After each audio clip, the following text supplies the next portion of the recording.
የሩሲያ ኃይሎችና የሰሜን አትላንቲክ የጦር ጥምረት ወደ ውጥረት ውስጥ የሚገቡ ከሆነ የመጀመሪያው የጥይት ድምጽ የሚሰማው እዚህ አካባቢ ነው። ያለ ኔቶ ስምምነት ደግሞ ሊቱዋኒያም ምንም አይነት ጥይት ወደ ሩሲያ ድንበር ልትተኩስ የምትችል አይመስለኝም። ሩሲያ ኔቶ ውስጥ መግባት አትችሉም የምትለው ከስጋቱ አንጻር ሊሆን ይችላል። ሳርማት አንደኛ የማስፈራሪያ አይደለም።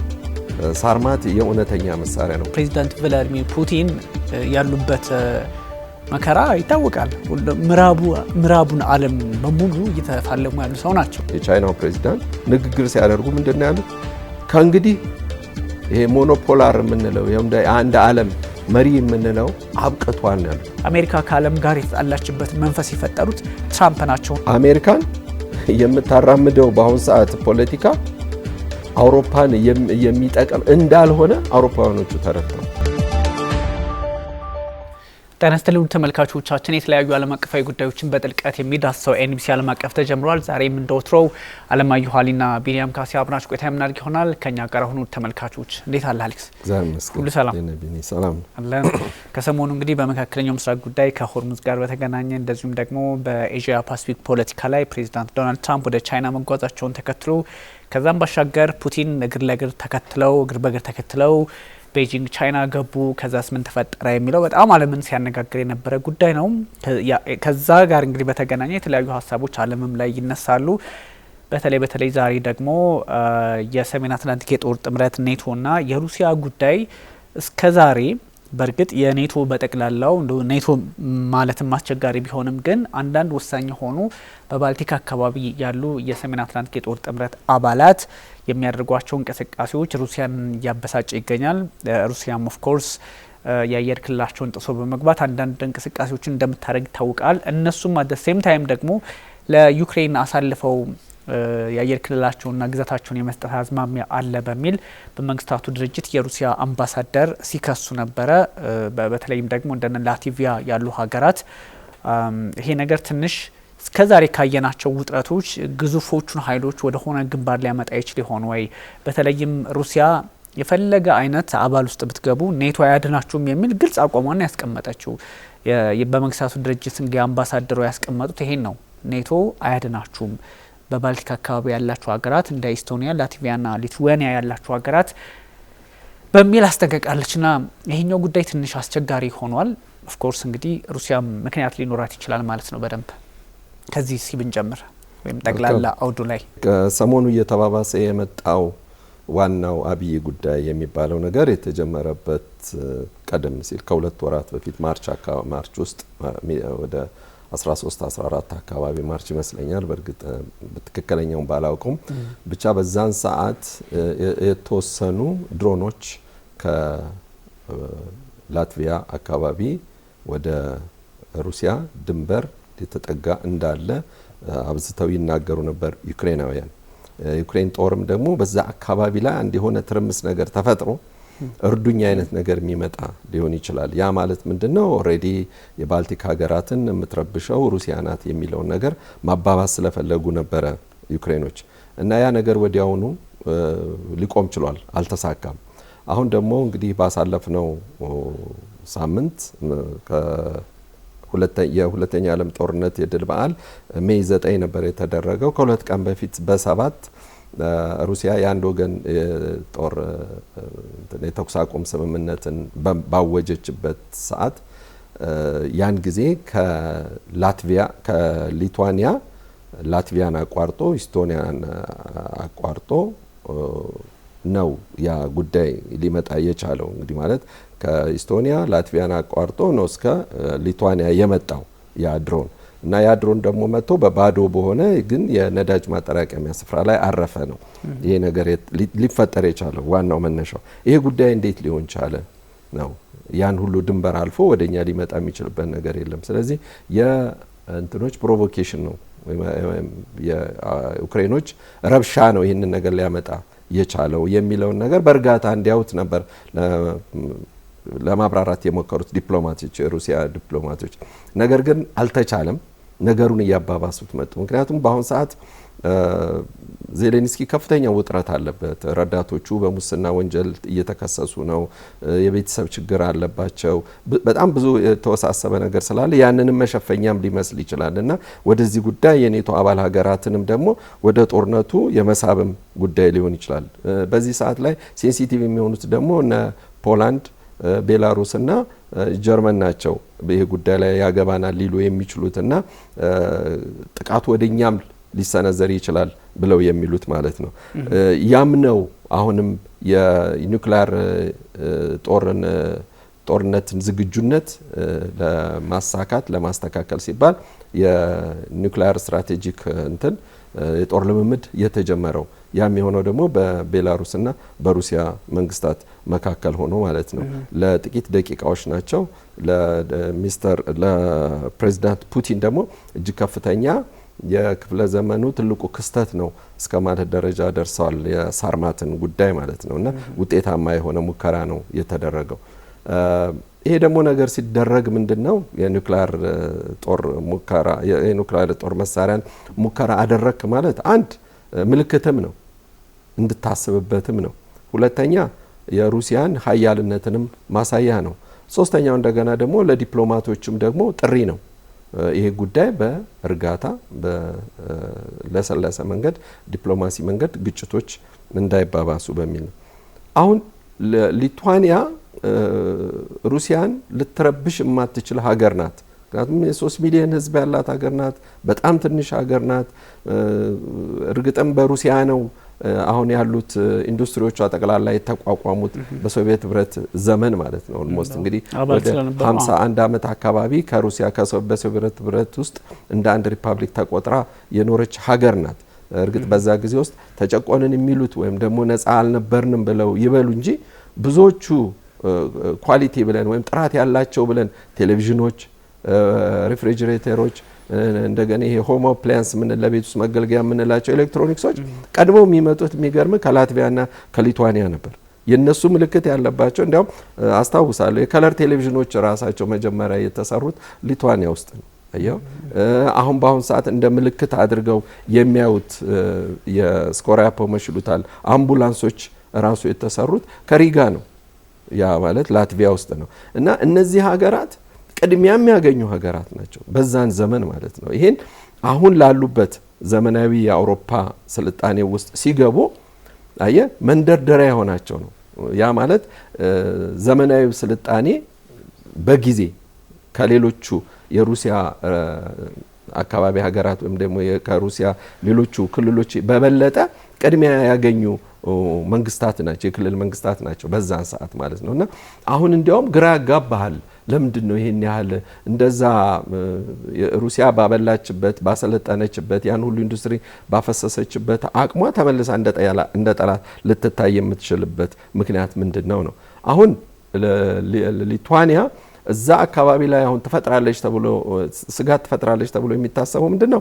በመሃል ያለችው ከሩቅ እንግዲህ በኔቶ አባል ሀገራት ተከባ የምትገኘው ካሊንግራድ የምትባል ከተማ አለች። ያቺ ካሊንግራድ የምትባል ከተማ ደግሞ በሊቱዋኒያና በፖላንድ መካከል ያለች አነስ ያለች ስፍራ ናት።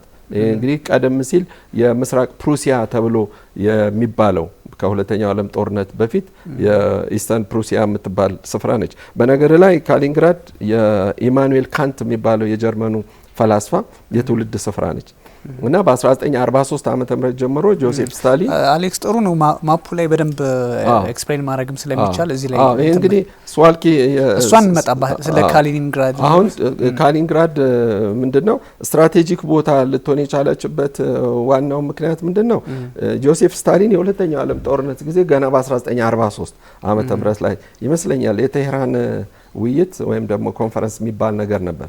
በዛን ጊዜ የተነሳ ነበር ግን የ1945 ላይ የጀርመን መንግስት ወይም ደግሞ የፋሺስት ድል በተደረገ ጊዜ እና ሩሲያ ድል ባደረገችበት ዘመን ያኔ ለኮምፐንሴሽን ለካሳም ጀርመንም ራሷ ላደረሰችው ጉዳት በሚል እንደ ካሳ ጀርመኖች ኪዮንግስበርግ ይሏታል ካሊንግራድ ብለው ሰየሟት በቅርብ ወዳጃቸው ለዮሴፍ ስታሊን በካሊኒ ስም የተሰየመች ከተማ ሆነ አሁን ካሊንግራድ ተብላ ትጠራለች። እቺ ከተማ ደግሞ አሁን ይበልጡን አውሮፓዊ ገጽታ ያላት ናት።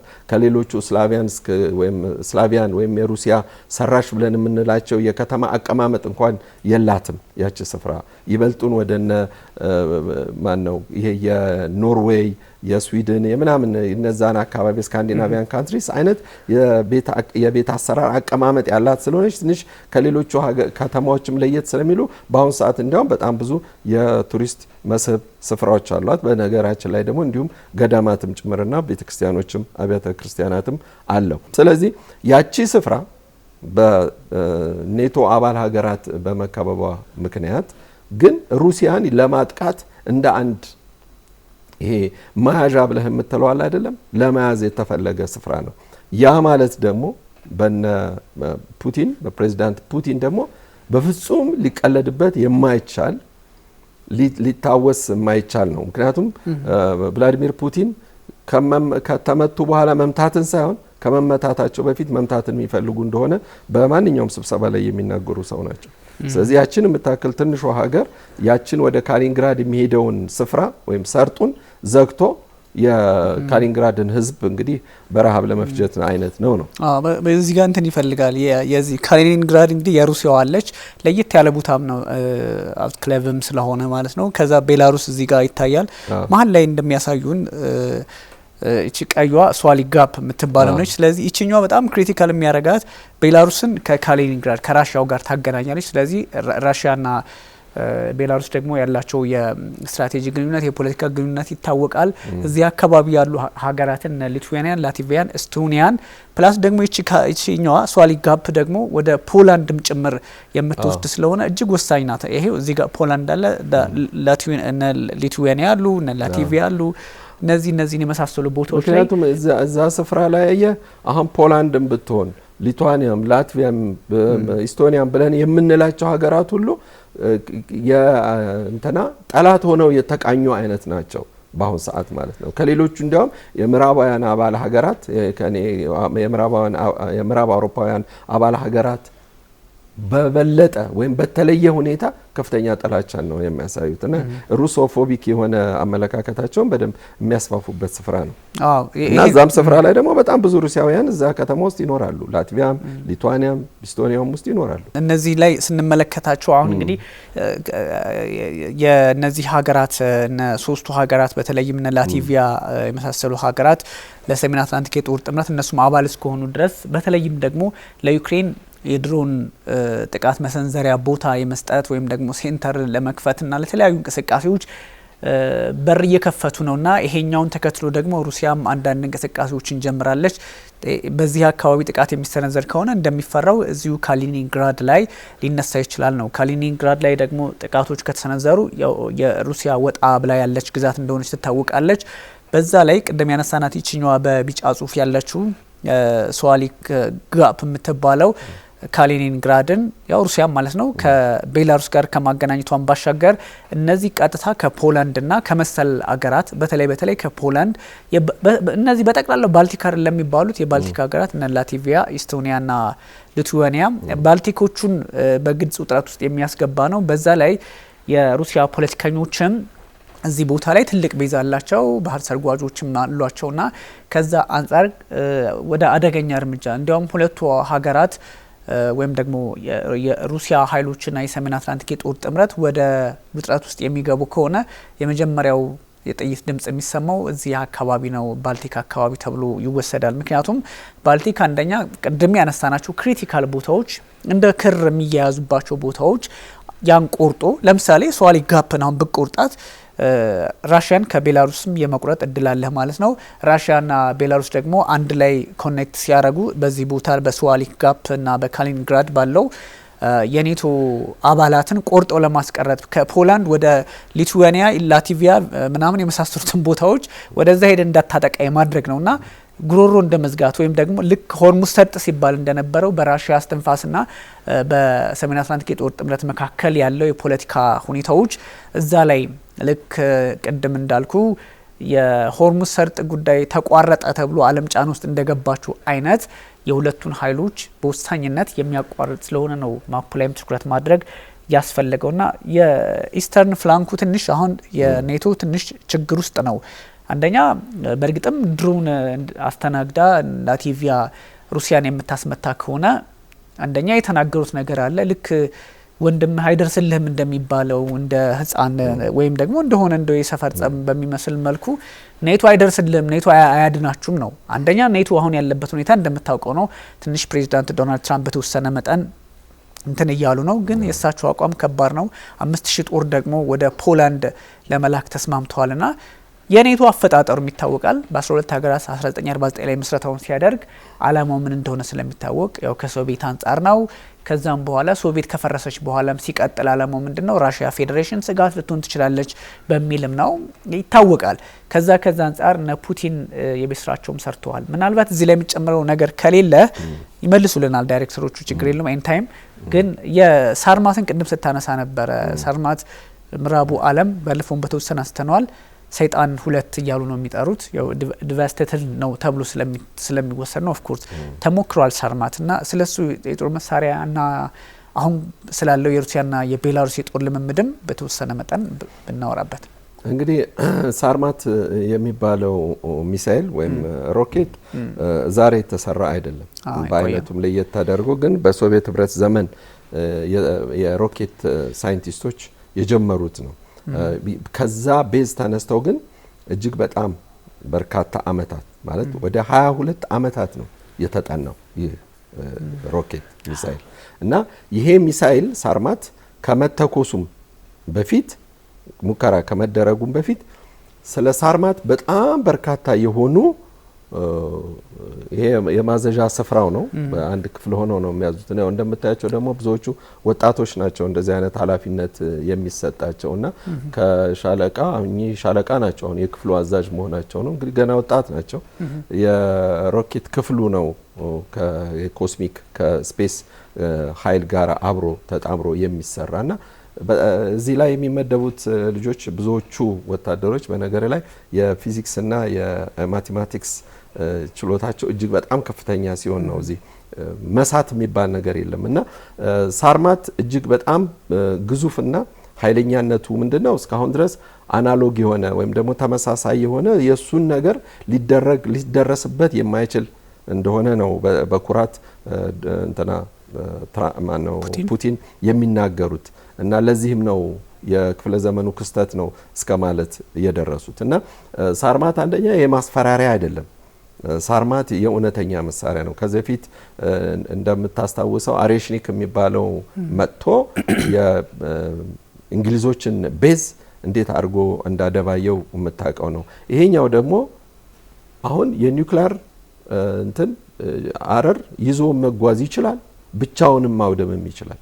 ይሄ ነው አሁን ትልቁ እንትን የሚያደርገውና ኮንቬንሽናልም ኒውክሊየር እና አሁን እንግዲህ ይሄ አሁን ሳርማት እዚህ ስፍራ ላይ ታየ ማለት ለፖላንድ፣ ለላትቪያ፣ ለሊቱዋኒያ አሁን ሊቱዋኒያና ላትቪያ ስማቸው ስለሚመሳሰል ብዙ ጊዜ ሊምታታ ይችላልና ባልቲኮቹ ባልቲክ በምንላቸው ናቸው እንግዲህ ወደ ሩሲያ ይቀርባሉ የሚባሉት ማለት ነውና ለነዛ ሀገራት ይሄ ምልክት ነው፣ ማሳያ ነው። አየ ሊጨከንባቸው አይችልም። ግን ካሊንግራድ ጫፏ ከተነካ በፍጹም የማይተኮስ መሳሪያ አይደለም፣ ይተኮሳል ነው። ምክንያቱም አንደኛ ካሊንግራድ ተነካች ወይም ተመታች ማለት እዛ ቦታ ላይ የሚከልላት የለም አይነት ነገር ነው። ምንም እንኳን የኔቪ ፍሊቱ እዛ ቢኖርም ወይም ደግሞ አንተ ቅድም እንዳልከው ሰርጓጅ ባህር ዘርጓጅ መርከቦችም ቢኖሩም ግን ከሩሲያ ግን የሚተኮሰው አሁን ይሄ ከየትኛው ስፍራ ሊተኮስ እንደሚችል አይታወቅም። ብዙ ጊዜ ከወደ ሴንትራል ወደ ሆኖ ሩሲያ አካባቢ ሆኖ ነው የሚተኮሰው። ስፍራ አይታወቅም። ከመሀል ጫካ ነው ተነስቶ ሊሄድ የሚችለው። በጣም በጥቂት ሰዎች ብቻ ነው ሊታዘዝ የሚችለው። ከትዕዛዙ እንዲያውም የሰማሁት ምንድነው በ5 ሰዎች ብቻ ነው ሊታዘዝ የሚችለው ይህ የጦር መሳሪያ እና ይህንን ይመስላል። ከዛ በተረፈ ግን ውስጥ ያለውን ቴክኒካል ዲቴይሉ እስካሁን ድረስ ድብቅ ነው። ምዕራባውያንም ወይም ደግሞ ኔቶች ምናልባት በትንሹ ይስሩ እንኳን ቢባል ፕሮቶታይፑን ቢያንስ 10 ዓመት ነው የሚፈጅባቸው ቭላዲሚር ፑቲን ደጋግመው ተናግረዋል። ሌላም የጦር ሲርከት ነው ሌላም የጦር መሳሪያ ሙከራ አድርገዋልና እሱም ያው ተመሳሳይ ናቸው። እንዴት ነው? አንደኛ በክብደት፣ ሁለተኛ ደግሞ የሚያጠቁበት ስፍራም እንደዚሁ ኤሪያው ይወስነዋል። ለምን ፐርፐዝ እንጠቀምበታለን ነው። አየ ተቀጣጣይነትም ያለ አሁን ቀደም ያየነው ፊልም እና አሁን ያየነው ፊልም ቶታሊ የተለየ ነው። ያው እንደምታየው ሁሉ ነገሩ በካልኩሌሽን ነው፣ በኮምፒውተር ብቻ አይደለም። እንግዲህ እስካሁን ድረስ የአናሎግ ትምህርት ራሻ ውስጥ እስካሁን ድረስ አልተተውም ለኮምፒውተር ተብሎ። ይሄ አሁን ብዙን ጊዜ ኔቪዎች የሚጠቀሙበት ነው። እንደምታየው ትራይኦክተሪ ነው። ከየት ተነስቶ የት ጋር ሊደርስ ይችላል የሚለውን ነገር ሻርፕ በሆነ በሴኮንዶች ውስጥ ነው፣ በ15 እና በ18 ሴኮንዶች ውስጥ ነው ጥቃትን ሊያደርስ የሚችለው። እና ሞር ወደ ዲጂታሉም አሉበት ወደ አናሎጉም አሉበት እና እጅግ በጣም ስኬታማ የሆነ ሙከራ እንደተደረገ ነው የሚያሳየው። እና ቅድም እንዳልኩህ ልብ ላለው ልብ ይበላ አይነት ነገር ነው እና ከእንግዲህ በኋላ ምንም አይነት ርህራሄ አይኖርም ወደ ካሊኒንግራድ የሚተኮስ ጥይት ካለ። ስለዚህ እርግጠኛ ነኝ ሊቱዋኒያዎች ሆም ብለው ተባብረው አይደለም ያንን እንትን ወደዛ ወደ ካሊኒንግራድ ሊሄድ የቻሉት እና አዚፍ ጀስት ላይክ ይሄ እንደ ብለፊንግ እንዳለ እንደማለት ወይም ደግሞ ጉራ እንደ መንዛት አይነት ነገር ነው። ታስታውስ እንደሆነ እኮ ያኔ የአንድ ወገን የተኩስ አቁም ስምምነትን ሩሲያ ባወጀችበት ጊዜ እኮ የሊቱዋኒያ ጠቅላይ ሚኒስትር ናቸው እኮ አንድም የኤምባሲዎች የሰራተኞች ከኪቭ መውጣት የለባቸውም አይወጡም ብለው ጭራሽ አምባሳደሯን ጠርታ ሁሉ አነጋግራለች። የሩሲያን አምባሳደር ማለት ነው። እንግዲህ ያቺ ትንሽ ሀገር በመቶ ምናምን ሚሊዮን ሕዝብ ጥላ ስር ሆና ትተዳደር የነበረች ሀገር ዛሬ እንደገና ሽቅቦና ሩሲያን ለመሞገት ስትሞክር ይህ ምልክት ታየ። ይህ ማለት ደግሞ ለምዕራባውያንም ደግሞ የራሱ ትልቅ ምልክት ነው። አሁንም ደግሞ ተመልሳ ደግሞ ይህ እንኳን ባይተኮስባት ሌሎች የጦር መሳሪያዎች ሊተኮሱ ይችላሉ። እርግጠኛ ነኝ ኔቶም ውስጥ እንደዛው ደግሞ ያለ ኔቶ ስምምነት ደግሞ ሊቱዋኒያም ምንም አይነት ጥይት ወደ ሩሲያ ድንበር ልትተኩስ የምትችል አይመስለኝም። ይተኩሳሉ እኮ አይሆንም፣ እንደዛም ያረጋሉ ተብሎ አይታሰብም። ግን የዩክሬን እንደውም የላቲቪያው የውጭ ጉዳይ ሚኒስትር አንድ ሀሳብ ሲሰጡ ነበረ። እኛ ተጠይቀን ነበረ ከዚህ በፊት ግን ዲፕሎማቲካሊ ቀርቦልን ነበረ ሀሳብ፣ እኛ ግን አልተቀበልንም። እንደውም ይሄ ትሩ ፊክሽን ነው የሩሲያ እያቀረበች ያለችው ትሩ ፊክሽን፣ በቃ የተረጋገጠ ልብ ወለድ አይነት ነገር ነው ብለዋል። እንግዲህ በሁለቱም በኩል ያለው መካሰስ አለ። ግን በሁለቱም በኩል ደግሞ መካሰሱ ይሄ ያ ልክ ነው ይሄኛው ተጥሷል የሚለው እንዳለ ሆኖ ግን ሩሲያም ስጋት አለባት። አንዳንድ እንቅስቃሴዎች አሉ የሪዳይሬክት ይደረጉባታል ድሮኖች ምናምን ከነዚህ ከነላቲቪያ አካባቢ። በዛ ላይ ደግሞ አንዳንድ እንቅስቃሴዎች አሉ ተመልክቻለሁ፣ አረጋግጫለሁ። እንዳልከው ነው ቁጥራቸውም እና ሊቱዋኒያን የመሳሰሉ ሀገራት 2.83 ሚሊዮን ምናምን ናቸው። እነዛ ላይ ያለውን የፖለቲካ ሂደት ማናው ኤፍኤስቢ የሚባለው እንደው ቀለል አድርጎ ላይመለከተው ይችላል፣ ወይም ደግሞ በቀላሉ ማኑፕሌትም የሚያደርገው አይነት ነገር ነው። ግን ይህ ሲባል ዲፕሎማቲካሊ ቀላል ጫና አይፈጥሩም። አንደኛ የኔቶ አባላት ናቸው በአብዛኛው። ከዛም ደግሞ ከምዕራቡ ዓለም ጋር በጣም ስትሮንግ ሆነው ወይም ደግሞ ጠንካራ በሚባል ደረጃ ላይ ቦንድ ፈጥረው የሚሰሩ ሀገራት ናቸው። በዛ ላይ ስትራቴጂክ ነው። ባልቲክ እንደምታውቀው መርከቦች ይንቀሳቀሱበታል። በዓለማችን ላይ ቁልፍ የተባሉ ኬብሎች ወይም ደግሞ ለኢንተርኔትም ለምንም የምንጠቀምባቸው አብዛኞቹ ኬብሎች የውሃ ውስጥ መሰረተ ልማቶች በዛም ያልፋሉ። ስትራቴጂክነቱ በብዙ ነው። ያ ባህር የማይረጋም ነው፣ በረዶም አይዝም። እሱም አለ። በዛ ላይ በቃ እንደውም እኮ የኔቶ ኦሽን መባል ተጀምሮ ነበረ እኮ የኔቶ ኦሽን። ምክንያቱም ኔቶዎች ሰፉ እዛ አካባቢ ሁሉም የኔቶ አባል ሆኗል። ሎጂስቲክ ነው ሀብ እየሆነ በብዙ ነገር ሴንተር እየሆነ በመምጣቱ አስቸጋሪ ነገሮች እንዳሉት ይገመታል። ግን በጣም ጦርነት ውስጥ ይገባሉ የሚል እንትን የለኝም፣ እንደው ስጋቱም የለኝም። ግን ደግሞ ሩሲያን በዚህ ልክ ጥቃቱን ሊሰነዘርባት የሚችል መስሎ ከታያት ወይም ደግሞ አላቅም በእነዚህ ሶስት ሀገራት ላይ የተለየ የፖለቲካ ኢንትረስት ከሌሎቹ የተለየ ሊኖራት ይችላል ብዬ አላስብም። እንደውም ዩክሬን ጋር ነው ችግሩ ሊኖር የሚችለው። በአጋጣሚነት ሶስቱም ሀገራት የኔቶ አባል ከመሆናቸውም ውጪ ሶስቱም ሀገራት ከራሽያ ጋር ድንበር የሚጋሩ ናቸው። እነዚህ የባልቲኮቹ እና ሊቱዌኒያ፣ ላትቪያ ና ኤስቶኒያ የሚባሉ ሀገራትና ኔቶ ውስጥ ላይ ያለው መከፋፈል እነ ትራምፕ ጥያቄ እያነሱ ባሉበት ሰዓት አንዳንድ ሁኔታዎች አስቸጋሪ ነው። በተለይም ደግሞ የፔትር ፓቭል የሚባሉት የቼክ ሪፐብሊኩ ፕሬዚደንት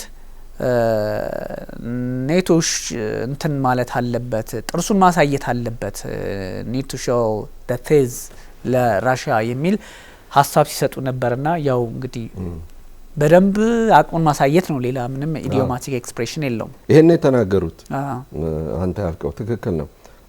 አንደኛ ቼክ ከሩሲያ ጋር እንዲህ አይነት እሰጥ አገባ የተጀመረው እንግዲህ ገና በ1964 አካባቢ ላይ ይመስለኛል ከራሽያ ጋር ያለው ወረራ የሚበሉት ወይም ደግሞ ተጨቆነናል ምና የሚባለው ክርክር የመጣው ከዛ በኋላ ደግሞ በተለያየ በኪነ ጥበብ ዙሪያ በስዕል በሙዚቃ እየተባለ ነገሮች እየተለሳለሱ ቆይተዋል። አሁን ግን ቼክ በቃ የሆነ ቁጥር አንድ ጠላት ለመሆን የተዘጋጀች ነው የምትመስለው። ከሩሲያ በተቃራኒ በቃ አጌንስት ራሽያ መቆም ነው የምትፈልገውና በግልጽ ነው ዝግጁ ነን ለጦርነት ዝግጁ ነን ብለዋል። እነ ላትቪያ ወደ 600 ምናምን የሆኑ 600 የሚደርሱ የኮንክሪት የሆኑ ምሽጎችን ሰርተው ጨርሰዋል። ሊቱዋኒያ የመንገድ ማለፊያ የነበረውን ድንበር ላይ የነበሩትን ሁሉ መኪና የሚያሳልፉ መንገዶችን ሁሉ በፈንጂ አጥረዋለች። በላይ በኩል ፊንላንድን ስታይ 900 ምናምን ሺህ ወታደሮችን ሞቢላይዝ ለማድረግ ዝግጁ ነን ብለዋል። ጀርመኖችም እንደዛው። ፖላንድ ለምሳሌ ድሮ ትሰራ የነበረው ወይም ደግሞ ድሮ ታቀደ የነበረው ወይም ደግሞ የጦር በጀት የመከላከያ በጀቷ የምትለው አሁን ከነፍስ ወከፍ ገቢዋ 4% የሚሆነው ለጦር መሳሪያ እያዋለች ነው። ያ ማለት ደግሞ አውሮፓውያኑ ከሚያደርጉት በጀት የበለጠ ነው ከዛች ትንሽ ሀገር እየሰራች ያለችው። ሌላው አይደለም የአብራምስ ታንክ እኮ መገጣጠሚያና እንትን ጋራዡን ኦሬዲ ፖላንድ ውስጥ እንዲሰሩ ፈቅደውላቸዋል። አየ በቃ ኦሬዲ እነዚህ በደንብ አድርገው ቆመዋል። ይሄ ኔቶም ደግሞ ልክ እንደ አንድ ጋሻ ነው ሊያደርጉት የሚፈልጉት። ስለዚህ ካሊንግራድ የሩሲያ እንደ ጋሻ ሆና ልትቆጠር የምትችል ግን በ5 እና በ10 ደቂቃ ውስጥ እንደሚይዟት ካሊንግራድን ነው የሚያስቡት። ነገር ግን 2022 ላይ የዩክሬን ጦርነት በተጀመረ ወራት ባልሞላ ጊዜ ውስጥ ግን ላትቪያ፣ ሊቱዋኒያ እና ኤስቶኒያ ምንም አሁን እንግዲህ ኤስቶኒያ ከሩቅ ነች ያለችው ምንም ልትገናኝ አትችልም። ስለ ካሊንግራድ በዛ በኩል መታ ልታወራባት የምትችልበት አይደለችም። የሚያገባት ሊቱዋኒያ ሆና ሳለች እሷ ነበር ኤስቶኒያ ነበረች ቀድማ ብዙውን ነገር የምትጮህ የነበረውና ያን ጊዜ የሚፈልጉት የነበረው ምንድነው በዚህ ስፍራ ላይ ሊገባ የሚገባው ልብስ፣ ምግብ፣ መጠጥ፣ ውሃ ምናምን የመሳሰሉት እንጂ አሸዋ ሌሎች እነዚህ ሲሜንት ማቴሪያል ግንብ ሊገነቡ የሚችሉበት ምናምን ማለፍ የለባቸውም ሁሉ ብለው አስበው ነበር። ግን የአንድ ቀን ማስጠንቀቂያ ነው ቭላዲሚር ፑቲን የተናገሩት ያን ጊዜ። እረፉ፣ እማታርፉ ከሆነ ጥሰን እንገባለን ነው። ያን ጊዜ ምንም ሊያመጡ አይችሉም፣ ያውቃሉ አቅማቸውን። አየው።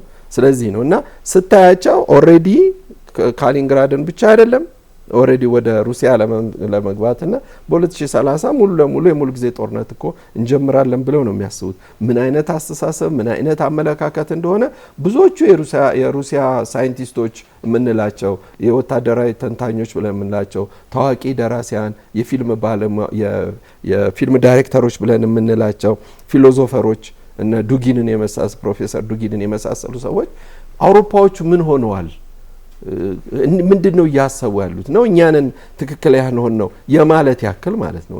እንዴት ነው ሩሲያ አጌንስት ሲቪላይዜሽን ልትቆም የምትችለው? እንዴት ነው እኛ አውሮፓ ልንወር የምንችለው? ምን ምክንያት አለን? ምን ፍላጎት አለን ነው። ምክንያቱም የትኛውንም አገር ወራ አታውቅም።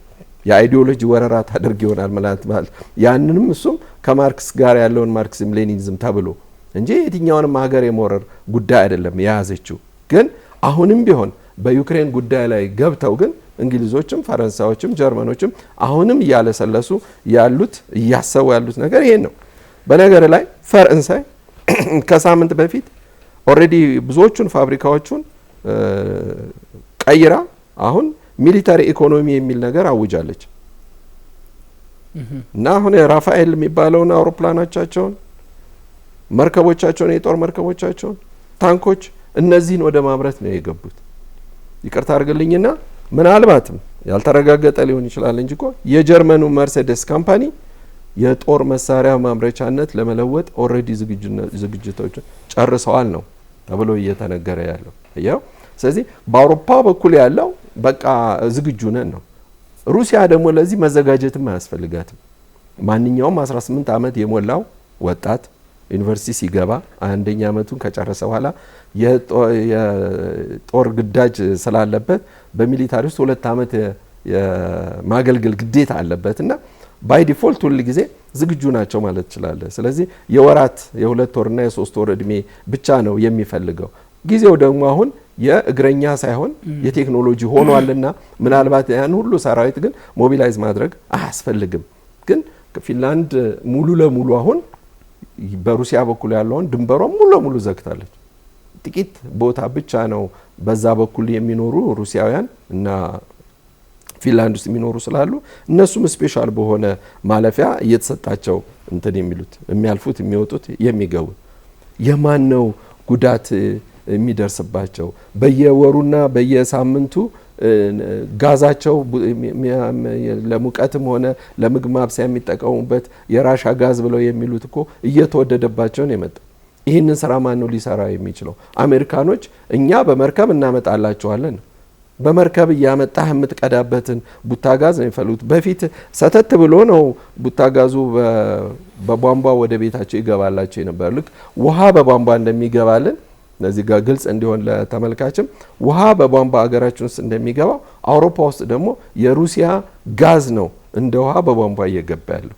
ምን አይነት አመለካከት ነው ያላቸው የሚባለውም ለዚህ ነው። ወዴት ነው እየሄዱ ያሉት ነው። ገና የዩክሬን ጦርነት ሲጀመር ሀሳቡ የነበረው ኔቶ እየገፋ መሄድ የለበትም።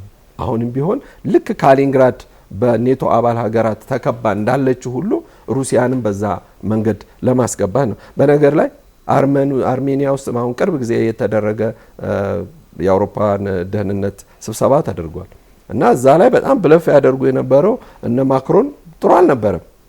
አሁን ፓሺኒያን ራሱ እኔ ለሩሲያ ጥሩ አመለካከት አለኝ ምናምን እያሉ አሁን የንስሐ የመግባት አይነት ነገር ነው ንግግር የሚናገሩት። በአንድ በኩል ደግሞ ኤፍኤስ በሚባለው ደግሞ የሩሲያ ደህንነት በእኔ ላይ አሁን ለማደርገው ምርጫ ለመበጥበጥ ብዙ ፕሮቮኬሽን እያደረገብኝ ነው ብለው ይከሳሉ። አስበው ሩሲያ ለአውሮፓ ከምታስተላልፈው ወይም ከአውሮፓውያኖች የምትሰበስበው የጋዝ ክፍያ 4 እጥፍ የረከሰ ነው አርሜኒያ የምታገኘው። ያንንም ማጣት ነው እንደሚፈልጉት እየተባለ። ስለዚህ ባለፈውም ንግግራቸው ከፕሬዚዳንት ፑቲንና የአርመኑ መሪ ጋር ንግግር ፓሺኒያን ጋር በሚነጋገሩ ሰዓት እኛ ከአርመን ሕዝብ ጋር የሺህ ዓመታት ግንኙነት ነውና ያለን እኛ ከአርመን ሕዝብ ጋር አንጣላም። የፖለቲካ አመለካከቶቻችን ግን ሊያጣሉን ይችላሉ። ይሄ በሀሳብ ጉዳይ ላይ ሊስተካከል የሚገባው ነው ብዬ ነው ማምነው ነው ብለው የነገሯቸው። ያንን ባሏቸው 9 ቀን ባልሞላ ጊዜ ውስጥ ነው አርሜኒያ ያንን ምዕራባውያንን ጠርታ ወደ ኢዩ መግባት እንደምትፈልግ ነው ያወጀችው። ኢዩ ገባች ማለት ደግሞ ምንድነው? አውቶማቲካሊ የኔቶ አባል አገር ልትሆን ትችላለች ነው። ስለዚህ በሁለት ሰርግ ላይ አንድ ጊዜ መደነስ አይቻልም የሚል አይነት ነገርና ወይም ደግሞ እንደ ሀገራችን ቢል 2 እግር አለኝ ብሎ 2 ዛፍ ላይ አይወጣም እየተባለች ነች አርሜኒያ። ስለዚህ ምዕራባውያን በጣም ብዙ የሚሰሩት ኮንስፓይሬሲዎች ይኖራሉ። ግን አሁንም ቢሆን ህዝቡ ረጋ ብሎ ለህዝቡ ቢሰጡት ያንን የፖለቲካ ውሳኔ ዓለምም ሰላም ታገኛለች፣ አውሮፓም ሰላም ታገኛለች። ግን አለመስጋት ይችላሉ እንዴ አሌክስ? ስትመለከተው ብዙ ነገሮችን ሩሲያን ብትሆን በነ ዩክሬን ላይ ያደረገችው ብቻም ሳይሆን አንዳንድ የድሮን እንቅስቃሴዎች ሁሉንም እስከ ጀርመን ጫፍ ድረስ ስጋት የከተቱ ነበሩ። እነ ብራሰልስ ሳይቀሩ በጣም ስጋታቸውን ኮንሰርናቸውን ሲገልጹ ነበርና ያው በሁለቱም በኩል ጥያቄ ሊነሳ ይገባል። ስጋት ሊኖር አይችልም ከሩሲያ ጋር። እንዴት ላይ ኖር ይችላል? ታሪክ አንደኛ ታሪክ ይመሰክርልሃል እኮ ያንተን አመጣጥ አመለካከት ብለን የምንለው አሁን ዩክሬን ላይ ያለውን ነገር ብለህ ብታየው የተማረኩት ወታደሮች እኮ ጥሩ ማሳያ ናቸው። የናዚ ምልክት ያላቸው ስዋስቲካ ያላቸው ናቸው። ፋሺስቶች ናቸው። ኒዮ ፋሺስቶች ናቸው። በግልጽ ራሳቸውም የሚናገሩት ነው። የሂትለርን እኮ ስዕል ነው ፎቶ ነው የሚነቀሱት ደረታቸው ላይ እነዚህ ወጣቶች ኮማንደሮች የክፍለ ጦር አዛዥ ደረጃ ያሉት ማለት ነው ጄኔራሎቹ ጭምር የተማረኩት ሁሉ ሰዎች ማለት ነው። ሁለተኛ እንደገና ደግሞ አሁንም ያሉት ከምዕራብ ዩክሬን ከነ ሩቅ ካሉት ከዛካርፓቲያ ከሚባለው ምዕራብ ዩክሬን ብለን የምንለው ወደ ጀርመን ጥግ ያለው ቀደም ሲልም ደግሞ ለፋሺስቶች ባንዳ ሆነው ያገለግሉ የነበረው የነሱ የልጅ ልጆች ናቸው። አሁን ወደ ስልጣን መጥተው ይህን ሁሉ ትርምስ የሚያካሂዱት እንጂ ምስኪኑ የሆነው የዚህ የዩክሬን ሕዝብ የዚህ ጦርነት ሰለባ የሆነው አምኖበት ፈልጎትም አይደለም በአሁን ሰዓት። ሁለተኛ እንደገና ደግሞ የኔቶ እየተስፋፋ መምጣት ለራሻ ስጋት እንደሆነ ግልጽ ነው። አንድ ሮኬት ሊተኮስ የሚችለው በስከ 30 ደቂቃ በፊት ወይም ከ45 ደቂቃ በፊትና ከ7 ሰከንድ ከ15 ሰከንድ በፊት መሆኑ ልዩነት አለው አይደለም? ይህ ስጋትን ነው የምትቀንሰው። ስለዚህ እነዛ ስጋቶች ይጥፉልን አይሆንም ነው። 2014 ላይ እኮ ያደርጉ የነበረው ወዛ የነበሩ ወጣቶች በጣም ይሄ ናሽናሊስት ብለህ የምትላቸው በቃ እኔ ለሩሲያ ሞታለሁ የሚሉቸውን እኮ ልጆች እኮ ግራና ቀኝ እጆቻቸውን እኮ አስረው በመኪና በጣጥሰዋቸዋል። እጅግ በጣም ይሄ በሰው ልጅ ላይ ሊታይ የማይቻል ላይን። እንዲያውም ሩሲያውያን ያን ነገር ሲዳረግ ሰውየውን አይደለም የሚያሳዩት የነበረው መኪና ላይ የታሰረውን ገመድ ነበር ያሳዩ የነበረው። እጅግ በጣም ሰቅጣጭ የሆነ ጉዳት ነበረ ዳኔስክ ላይ ያደርጉ የነበረው። አዴሳ ላይ የነበረው የዚህ የሰራተኛ ማህበር አዳራሽ ውስጥ እንዳለ የነበሩትን ሰራተኞች ማህበር ላይ ተደራጅተው ይሄ ጦርነት መቆም አለበት ብለው አዴሳዎች በዛን ሰዓት ላይ በስብሰባ ላይ የነበሩትን ሰዎች ምሽክ አድርገው ነው በመቶዎች የሚቆጠሩ ሰዎችን የጨረሱት። እና በጣም በደንብ በስነ ስርዓት የፋሺስት አካሄድ የፋሺስት ስራን ነበረ ይሰሩ የነበሩ። ስለዚህ እንዲያውም እኮ 7 አመት ሙሉ እንግዲህ 2022 ነው አይደል? 7 አመት ሙሉ ከ15 እንኳን ቢጀመር 7 አመት ሙሉ ሩሲያ ይሄን ያህል መታገሷ ለምንድን ነው ብለው ቭላዲሚር ፑቲንን በጣም ይወቅሳሉ። ግን ፑቲን ለሀገራቸው ሁሉና ለሀገራቸው አንድነት ቋሚ ሰው ስለሆኑና በሙስናም ስለማይታሙ ህዝባቸው በጣም ስለሚወዳቸው ብቻ ታገሷቸው እንጂ እንደ ሌሎቹ ቀድሞ አመራሮች ቢሆኑ በላያቸው ላይ በተነሱባቸው ነበር። ስለዚህ ስጋት ነው ብላ የምትለው አሁንም እኮ በጠረጴዛ ዙሪያ ላይ ቁጭ ብለን እንነጋገር ነው። በቃ ስጋትህን የግዴታ ማራቅ አለብህ።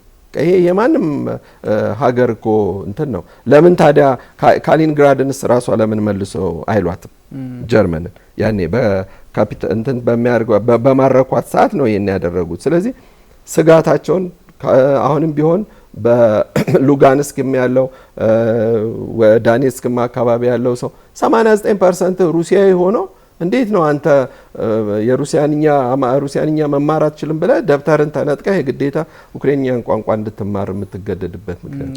አሁን አሌክስ እዚህ ላይ ያው በብዙ ነገሮቹ እንግባባለን፣ ግን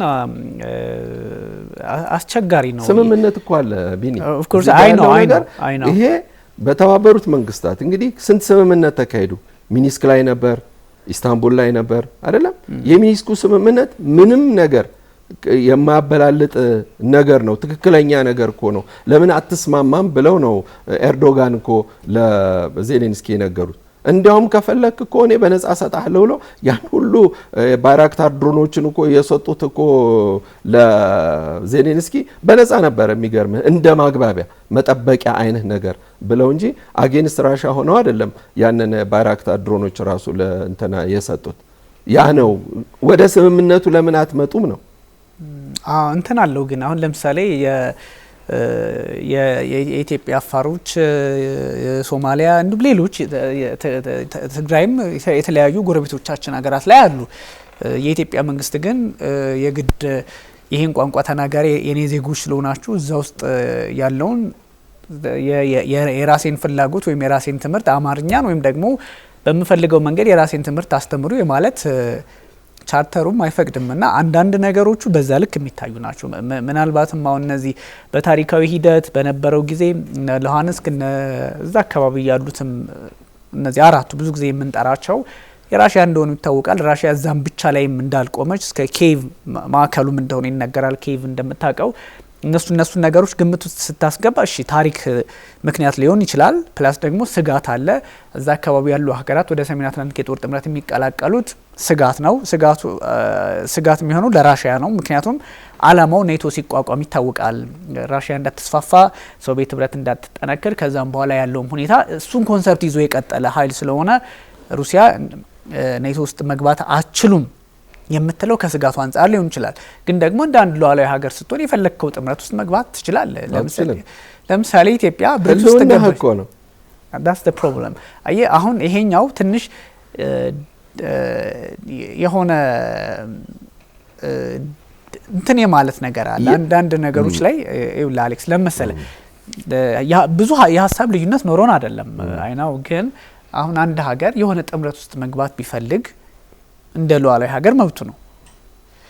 ፕላስ ደግሞ የራሱን ሉዓላዊ ግዛቴ ነው ብሎ ያሰበውን ደግሞ መከላከልና መቆጣጠር እዛ ላይ ጣልቃ እንዳገቡብኝ ማለት መብቱም አለው። ይሄ የመንግስታቱ ድርጅት ቻርተርም 51ዱም ይፈቅድለታል።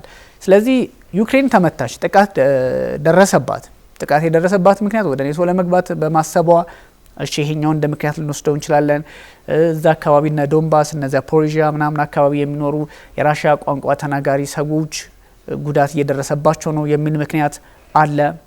ይሄ እንደውም ከራሽያ ይልቅ የመንግስታቱ ድርጅትን ባሳሰበው በአንድ ሉዓላዊ ግዛት ውስጥ የሰዎች መብት ነጻነት ሲገፈፍ መቆጣጠር የሚገባው የመንግስታቱ ድርጅት ነው እንጂ አንተ ቋንቋን ይናገራሉ። በጣም ቀላል ማሳያ ኢትዮጵያ አሁን ለምሳሌ የኛ ሶማሌኛ ቋንቋ የሚናገርባቸው አካባቢዎች ወይም እሱ ትንሽ እንተውና አፋርኛ ቋንቋ የሚናገሩ እሱንም ብንተው ትግርኛ ቋንቋ በደንብ የሚናገሩ የኢትዮጵያ ማንነት ያላቸው ከትግራይ ድንበር ባሻገር ኤርትራ ውስጥ አሉ። ትግራይ ውስጥ እኮ ሶስቱንም አስችላሉ። ትግራይ ውስጥ እንግዲህ አማርኛ ይሰጣል፣ ሌሎች ቋንቋዎችም ለመሰጠት ፍላጎቶች አሉ ምናምን። ግን እሺ በምንግባባበት እዛ የኛ ትምህርት ይማሩ እዛ እንደዚህ አይነት ነገር ፍላጎታቸው ይከበር የኢትዮጵያ መንግስት ማለት አይችልም። ኦብቪየስሊ እንደምታውቀው የተለየ ፐርስፔክቲቭ አለው ኦፍ ኮርስ። ግን እኔ እንትን ለማለት የፈለኩት ስትረስ ማድረግ የፈለኩት ስጋት ላይኖርባቸው አይችልም። ሁሌም የራሽያ አካሄዶች ፐርፌክሽናቸው በጣም እንትን ያለ ነው ማለት አይደለም። ግን እንደ አንድ ኢትዮጵያዊ ወይም ደግሞ የሆነ መሪ እንደሚወድ ምናምን ልናየው እንችል ይሆናል ብዬ ወስዳለሁ። ሁለት ነገር እንነጋገር። የመጀመሪያውን ላስቀድም ያኛው እንዳልዘነጋ ስለ ቻይናው መሪ ማውራት ስለፈለኩ ነው። የመጀመሪያው ነገር ምንድነው? ምዕራባውያን የማይፈልጉት መንግስት ካለ ሊፈነቅሉት ካሰቡ የማያደርጉት የማይፈጠር አይነት ምልክት ወይም ደግሞ ክስ የለም። ማአት አይነት ክስ ሊመሰርቱ ይችላሉ። በቅርቡ በእነዚህ ባሳለፍናቸው 4 እና 5 ቀናት ውስጥ ማርክ ሩቢዮ እንግዲህ የዘር ሐረጋቸው የሚመዘዘው ከኩባ ነው። ግን ኩባን ለመደምሰስ ወይም ደግሞ ያችን እዛች ስፍራ ላይ ጦርነት እንዲነሳ የማያደርጉት ያላነሱት ሳርና ቅጠል የለም። ህዝቡም እንዲነሳሳ ለማድረግ ሞክረዋል። ግን ለአድማ ሩቅ የሆነ ህዝብ ስለሆነ ድስትና ጭልፋ ይዘው ነው ያንኳኩ የነበሩት እነዛ ኩባውያን። እና ራውል ካስትሮ ላይ እንግዲህ እስከዛሬ ከነበሩት እኚህ ሰው ከኢራን ድሮን ገዝተዋልና በዛ ድሮንና ሮኬት ከኢራን ድሮንና ሮኬት ገዝተዋልና አሜሪካንን ለማጥቃት አቀደዋል የሚል ነው የመጀመሪያው ክስ እንዲመሰረትባቸው። አሁን በፍትህ ሚኒስቴር እየተረቀቀላቸው ነው። ከየት ነው የሚመጣው? እንዲህ አይነት ነገር አየው። ይሄ አሁን ድሮ ኮንስፓይሬሲ ብለን የምንለውን ውስጥ የሆነ አሸምቀው ምናምን ይደረግ የነበረው ነገር እሱ ቀርቶ አሁን በግልጽ ሆኗል። በሐላል ነው ይሄን ነገር እያደረጉ የ1996 ላይ በዚህ በኪዩባና በአሜሪካ ግዛት ፍሎሪዳ ነው በሱ መሀል ላይ አንድ ጥቃት ነበረ። ፍሎሪዳ ሚያሚ በሱ ጥቃት ላይ ሰዎች ጉዳት ደርሶባቸው ነበርና በዛ ላይ ራውል ካስትሮ ነበሩበት የሚል ክስ ምክንያት እንግዲህ ክሳቸውን ያን ነው እና ልክ እንደ ቬንዙዌላ ነው እንደ ኒኮላስ ማዱሮ ማድረግ ወደ ኋላ ሄደን ስና ቬንዙዌላን እንወስዳለን፣ ሊቢያን እንወስዳለን፣ ጋዳፊን፣ ሳዳም ሁሴንን እንወስዳለን። አገራቸው ላይ የራሳቸው ችግር ማንም መሪ በራሱ ሀገር ላይ በራሱ ዜጎች ላይ የሚያደርገው የራሱ ችግር አለበት። እነሱ እንደ አንድ ዳኛ ሆነው ነው። አሁን ወደ ምንድነው ልመጣለህ የፈለኩት የቻይናው ፕሬዝዳንት በባለፈው ከቭላዲሚር ፑቲን ጋር ባደረጉት ንግግር ላይ ሁለቱም ቀደም ሲል ሺ ናቸው ንግግር ያደረጉት። የቻይናው ፕሬዝዳንት ንግግር ሲያደርጉ ምንድነው ያሉት? ከእንግዲህ ይሄ ሞኖፖላር የምንለው አንድ ዓለም መሪ የምንለው አብቅቷል ነው ያሉት። ከእንግዲህ ይሄ የጃንግል የምንለው ሎው የጫካ ህግ የምንለው ቆሟል ነው ያሉት። ይሄን በድፍረት ነው የተናገሩት። ይሄ ከቭላዲሚር ፑቲን አፍ ይወጣል ብዬ ነው እንጂ የምጠብቀው ከዝምተኛው ከሺፒንግ ይወጣል ብዬ አላሰብኩኝም። አየ እና ብዙውን ነገር ስለ አንድ ሀገር ሉዓላዊነትና አንድነት መጠበቅ እንዳለበት ነው የተናገሩት። እንደገና ከሩሲያ ጋር ያላቸው ወዳጅነት፣ ወንድማማችነት፣ ድንበር ተጋሪነት የበለጠ እየጠነከረ ነው የሚሄደው። ያን ስንል ከሩሲያ የማይወስዱት ነገር የለም።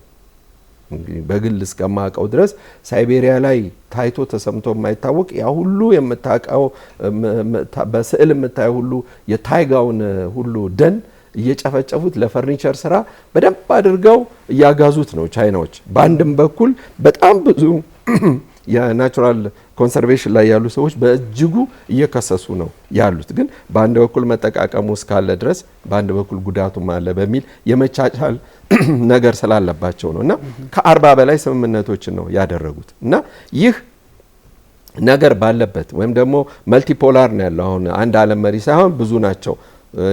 ወደፊት ዓለም የምትመራበት ሁኔታ ወይም እቅድ በእንዲህ አይነት መልኩ መሆን የለበትም የሚለውን ነገር አወጁ ብሎ ማለት የቻይናው መሪ እንግዲህ ድሮ የለሰለሰ አቋም የነበራቸው ሰው ዛሬ ጠንካራ አቋም ያውም ደግሞ ከሳቸው አንደበት ይወጣል ተብሎ የማይጠበቀውን ነው የተናገሩት እኚህ ሰው። ስለዚህ አሜሪካኖች በፈለጉት መንገድ ፎርሙሌት ማድረግ ይችላሉ።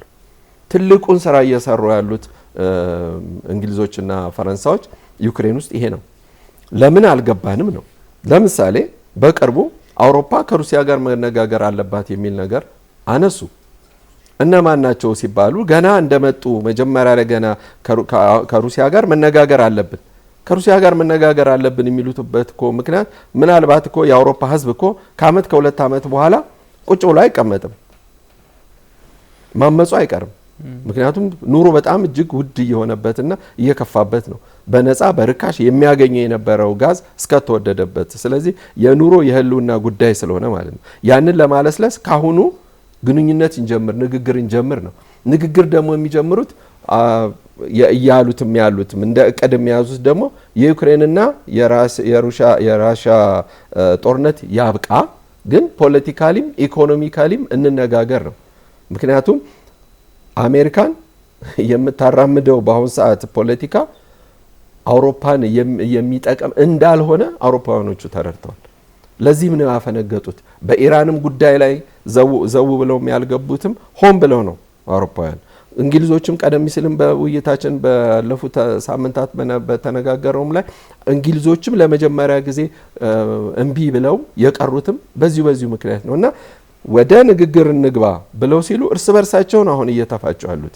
በአንድ በኩል ሽሮደር ጥሩ ሰው ናቸው፣ እሳቸው ሊያሸማግሉን ይችላሉ ብለው ቭላዲሚር ፑቲን ጠየቋቸው። የለም ሽሮደርማ ያንተ በጣም ወዳጅ ስለሆነ ሽሮደር ሊሆን አይችልም ነው። ከዛ አንጌላ ሜርከል ናቸው የተጠየቁት። አንጌላ ሜርከል በፍጹም ሊሆን አይችልም ነው። አንደኛ አንጌላ ሜርከል በፊትም ቢሆን ከፑቲን ጋር በጣም ወዳጅ ናቸው። ምንም አይነት ይሄ እሳት አገባ የሌለባቸው ይሄ ሩሲያውያን እንዲህ ጀነራላይዝ ለማድረግ ሳይሆን ግን ሩሲያውያን ብዙውን ጊዜ ለሴቶች ያላቸው አመለካከት ከሌላው ማህበረሰብ ይለያቸዋል ይባላል። በእርግጥም የሚታይ ነውና ቭላዲሚር ፑቲን ለአንጌላ ሜርከል ያላቸው ክብር በጣም ትልቅ ነው። ኦኬ አዎ እንግዲህ ውሻው ያልተጠበቀ ነገር ነው። እኔ አስፈራሪቻት ከሆነ አንጌላን ይቅርታ ጠይቃታለሁ ነው ሁሉ ያሉት። ኢቭን ከዲፕሎማሲ ንግግር ውጪ አንቺ ብለው ነው ያንን የተናገሩና እሳቸው ውሻ እንደሚፈሩ ፈጽሞ ያቆም ብለዋል። ክሊኑስ ቫም ነው ያሉት እኮ ክሊኑስ ቫም ያኒዝና ለታባ ማለት እምልላችኋለሁ እኔ ይህንን አላውቅም ነበርና እጃቸውን እንዲያደረጉ ነው የሚመር የተናገሩት። ኤኒዌይስ አሁንም ቢሆን አውሮፓ ከሩሲያ ጋር መነጋገሩ አይቀርም። የዩክሬንም ጦርነትም ያብቃም ቢባል እንደ ትንሽ ተኩስ ነገርም ቢኖር አያዋጣም። ምክንያቱም የዩክሬን ወጣቶች በአሁኑ ሰዓት ከአገር ለቀው በሚሊዮን የሚቆጠሩ ስደት ላይ ናቸው ያሉት። እንደ ቼኮስሎቫኪያ፣ ፖላንዶች፣ ሩማኒያ ሰልችቷቸዋል። የዩክሬን ወጣቶች ከተማቸውን እያመሱባቸው ስለሆነ ወደ ሀገራቸውን መልሷቸው ነው እያሉ ያሉት። ዩክሬን ውስጥ ደግሞ አሁን የሚኖሩ ደግሞ ከፍተኛ ጉቦ የማይከፍሉና የጥቂት ባለስልጣን ልጆች ካልሆኑ በቀር በግዳጅ ወደ ጦር ሜዳ እየተጋዙ ነው። ከህብረተሰቡ ጋር እየተጣሉ ነው። ታፍኖ ነው ወጣቶች እንዳፈሳ የሚሄዱት ያሉት እና በቅርብ ጊዜ እንዲያውም አንድ ያየነው ነበረ። ልጁ ውሻ ይዞ ነው የሚሄደው እና ውሻው አነስ ያለ መስሏቸው ልጁን ይዘው አፍነው ሊወስዱት ሲሉ ሶስቱንም ወታደሮች ውሻው ነክሶ ልጁን አስጥሎት ወደ ቤቱ መሄድ ቻለና ወታደሮቹ መተኮስም ያው እንስሳም ላይ መተኮስ የሚለውም ነገር ስለሌለ ይመስለኛልና በዛ ምክንያት ያ ልጅ ሊያመልጥ ቻለ። ምዕራባውያኖችም አሁን ፊታቸውን አዙረው ወጣቶቹ በግዳጅ ወደ ጦር ሜዳ መሄዳቸውን በሚዲያቸውም ላይ ማያሳዩ እና ብዙዎች ወጣቶች ወደ በግዳጅ ነው የሚሄዱት። አውሮፓም ውስጥ ላይ ያሉትም ደግሞ ሰልችቷቸዋልና ወደ ሀገራችሁ ተመለሱ እያሏቸው ነው። ከዚህ ሁሉ ትርምስ ግን የሚያስፈልጋቸው አውሮፓውያኖች ግን ስብሰባ አድርገው ተነጋግረው በዲፕሎማሲ መንገድ ጦርነቱን ማቆም፣ ሁለተኛ ደግሞ ከሩሲያ ጋር በኢኮኖሚው በሶሻሉም በፖለቲካው አብሮ መሆን ይመስለኝ። ለዚህም ነው ብዙዎቹ ይሄ በመልካም አስተሳሰብ ያላቸው ተብለው የሚጠሩት ብዙዎቹ ግንባር ቀደም ያልሆኑት ከኋላ ከውስጥ ሆነው ግን በአውሮፓ አባል ሀገራት ፓርላማ ውስጥ ብዙዎቹ ሰዎች የተማሩት ከሩሲያ ጋር ንግግር መጀመር አለብን፣ ኢኮኖሚያችን መሻሻል አለብን የሚል ሀሳብ ስላመጡ ነው። ተገደውም ነው ወደዛ የመጡት። በጣም ነው ጥሩ ነው። ግን እውነት ለመናገር ፕሬዚዳንት ቭላዲሚር ፑቲን ያሉበት መከራ ይታወቃል። ምዕራቡን ዓለም በሙሉ እየተፋለሙ ያሉ ሰው ናቸው። ይሄ ምንም የሚካድም አይደለም። በዛ ላይ ጥንካሬያቸውም እሳቸው ባይሆኑ ሌላ መሪ ቢሆን ሁሉንም ምዕራቡ ዓለም ኢኮኖሚካሊም በቴክኖሎጂም በጦር ሜዳም በግንባር ሳይቀር እየተዋጉ እንዳሉ ይታወቃል። ይሄ ምንም የሚካድም አይደለም። እሳቸው ባይሆኑ ሌላ መሪ ቢሆን ኦፍ ኮርስ በተደጋጋሚ እንደሚባለው ሩሲያ የመሪ ችግር ኖሮባት አያውቅም። እንደነ ጎርባቼቭ አይነቱ አፍርሶ የሚሄድ ካልሆነ በስተቀር አብዛኞቹ በሀገራቸው ሉዓላዊነት እሳቸውም ቢሆኑ ያው በተለያዩ ምክንያቶች በስምምነት ሬገን በሰሯቸው ስራዎችና አጉል እምነትም ጭምር ነው ኦፍ ኮርስ ሀገራቸውን በትነው አሁን ለ15 የተሰነጣጠቀች ሀገር የሆነችው። ኦፍ ኮርስ እሱ እንዳለ ሆኖ ፑቲን ከምዕራቡ ዓለም ጋር የሚፋለሙ ናቸው።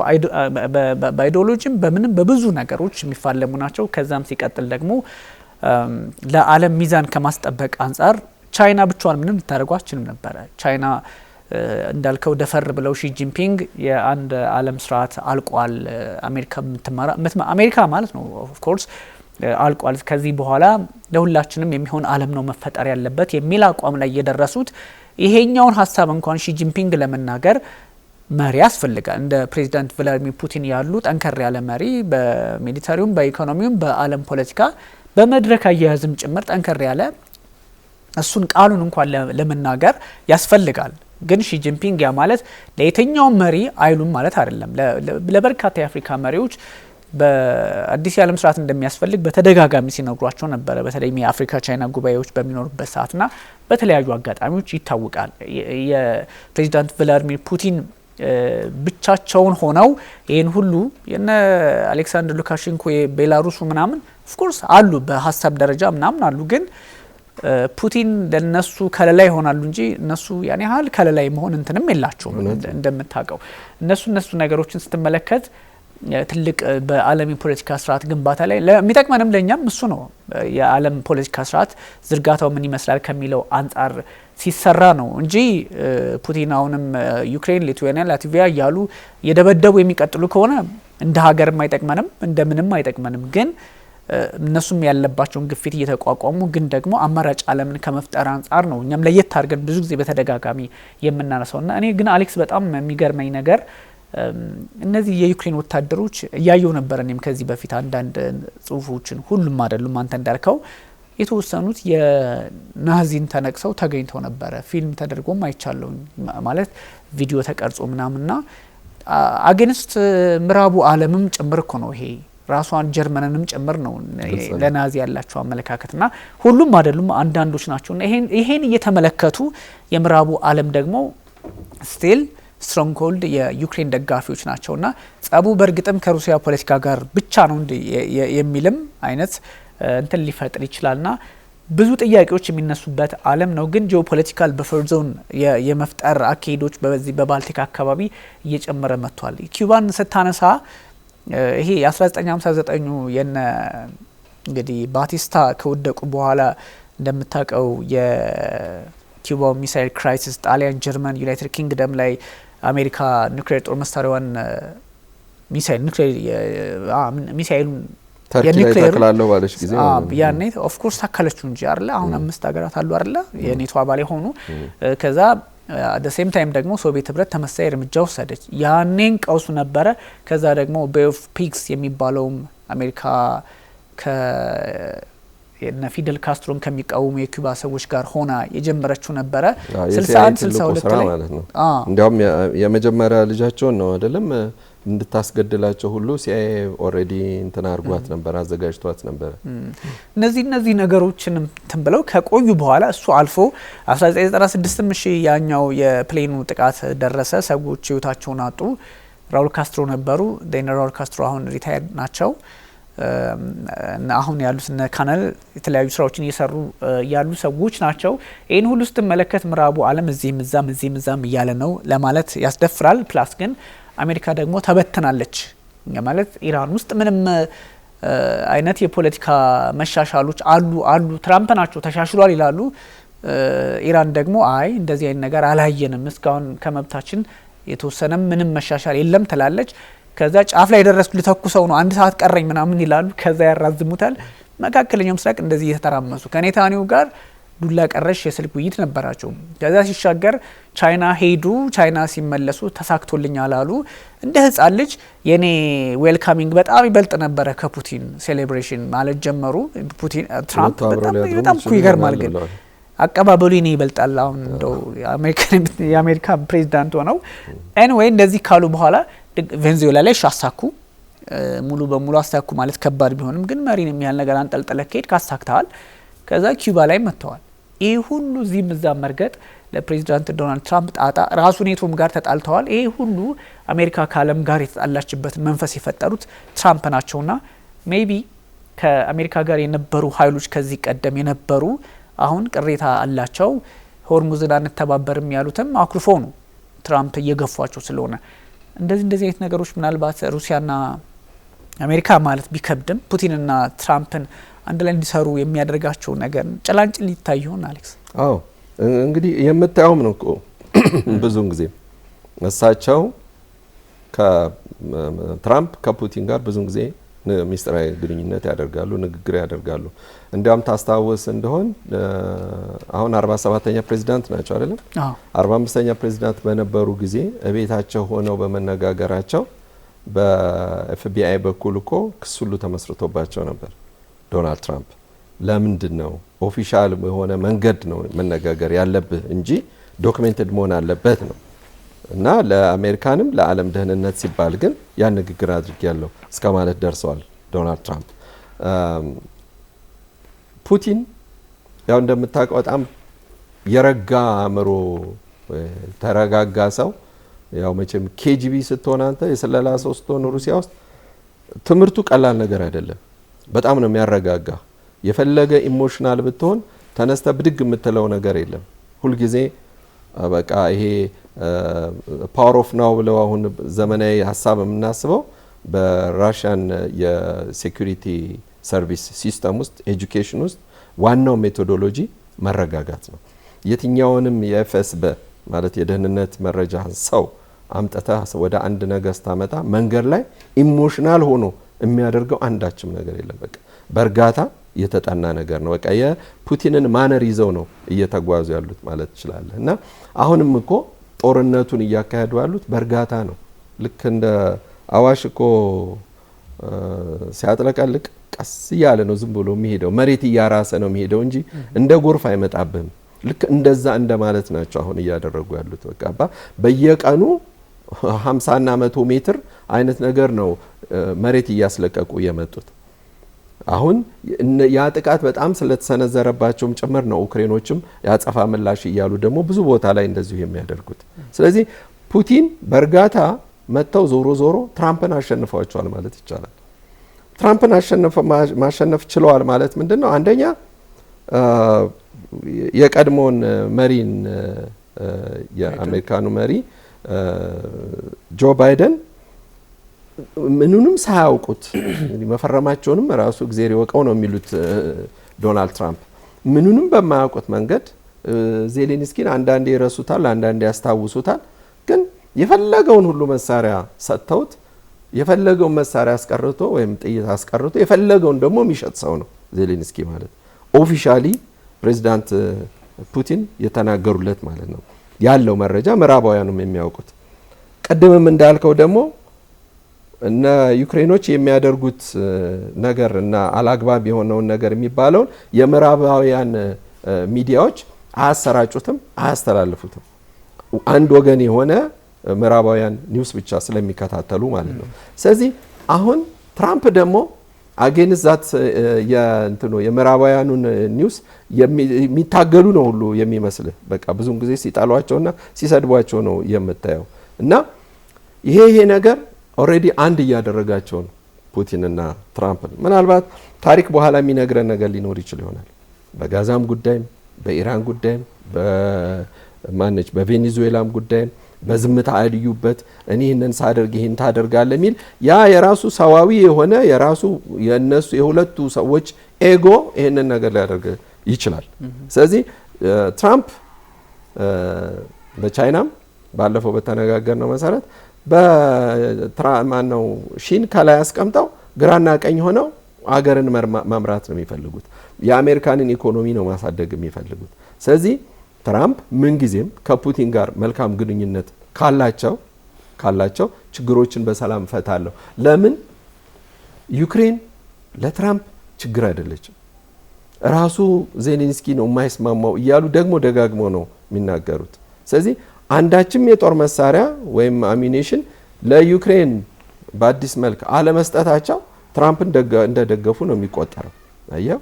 ስለዚህ ትራምፕ እድለኛ ሆነው ፑቲን እድለኛ ሆነው ከትራምፕ ምንም አይነት እርዳታ ዩክሬን ስለማታገኝ በጦር ሜዳው ላይ ይሄ እድል ወይም ደግሞ በለስ ይቀናታል። ዶናልድ ትራምፕ ከዚህ ውጪ ሊያደርጉት የሚችሉት ነገር የለም አጌንስት ፑቲን ብዬ ነው ማምነው። እነዚህ ብዙ አካሄዶች እንደዛ ይመስላሉ። ምክንያቱም ምዕራቡ ዓለም በራሱ ከዚህ ከታሪፉም ኔቶም በዚህ በመካከለኛው ምስራቅ ውስጥ አለመሳተፉ ፕላስ ደግሞ ሚድልስት ላይ ያሉ አንዳንድ አጋሮቻቸውን የደገፉበት መንገድ መጠኑ የተለያየ የሆነ መምጣቱ አሜሪካ የተወሰነ የማክሮፍ ባህሪ ያሳይታለች። ኔቶንም የመክፈል አይነት ነገር አለ ወይም ደግሞ እስከ መውጣት የመድረስ አዝማሚያዎች አሉ። ያ ማለት ለሚቀጥሉ 3 አመት ወይ 2 አመት ትራምፕ እስኪመረጥ 2 አመት አይደለ? ያው 2 አመት ከ6 ወር ምናምን እስከዛ ሊቆይ ይችላል። ግን አውዱ እስከዛሬ 2 አመት የሚቆይ አይመስልም። የዩክሬንና የሩሲያ ጉዳይ ይለይለታል። ከዚህ በኋላ እንግዲህ የሚቀጥል ከሆነ ኦፊሻሊም በቅርቡ ይቆማል ብለው እኮ ነው ባለፈው የተናገረው የነበሩት ፑቲን። የቤት ስራቸውን ከጨረሱ እነዛን ግዛቶች ከወሰዱና አንዳንድ ነገሮቻቸውን ካስተካከሉ ያን የማድረግ አዝማሚያዎች ይኖራሉ። ብዙ ተስፋም አለ፣ ስጋትም በተወሰነ መጠን አለ። ዞሮ ዞሮ ግን አሁናዊ ቅጽበቱ የኔቶና የሩሲያ ውጥረት በዚህ በላቲቪያ አካባቢ ከፍ እንዳለ ቀደም በደንብ አንሳናቸው በነ ካሊኒንግራድ በኩል አደገኛ ነገሮች እንዳሉ ይጠቁማል የሚለውን ለማንሳት ነው። አሌክስ እንግዲህ ሌላ ጊዜ ደግሞ በስፋት እንመለሳለን በዚሁ በዛው ቀጣናና በተለያዩ አካባቢዎች። አመሰግናለሁ። አመሰግናለሁ። ውድ ተመልካቾቻችን ስትከታተሉት የነበረው ኤንቢሲ ዓለም አቀፍና የተለያዩ ሀሳቦችን አንስተናል። በተለይም የዚህ የባልቲክ አካባቢ ውጥረት ምን ይመስላል፣ ካሊኒንግራድ አካባቢ ምን አይነት አዳዲስ ነገሮች አሉ፣ የሰሜን አትላንቲክ የጦር ጥምረት ወይም ደግሞ የኔቶና የሩሲያ አሁናዊ ውጥረት ምን ላይ ነው ያለው የሚለውን በስፋት አንስተናል። አለማየሁ ሀሊና ቢኒያም ካሴ አብራችሁ ቆይታ አድርገናል። መልካም ጊዜ ይሁንላችሁ።